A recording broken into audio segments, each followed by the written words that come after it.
In the name of Allah, the most merciful and the most beneficent. Hello everyone, welcome to Mathematics Basic to Advanced level. Properties of real number, that is third property, multiplication addition law. Distributive properties for all A, B, C belong to real number. So A into B plus C is equal to AB plus AC. That is left distributive property.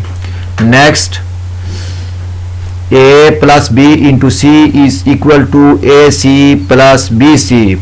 That is the right distributive properties.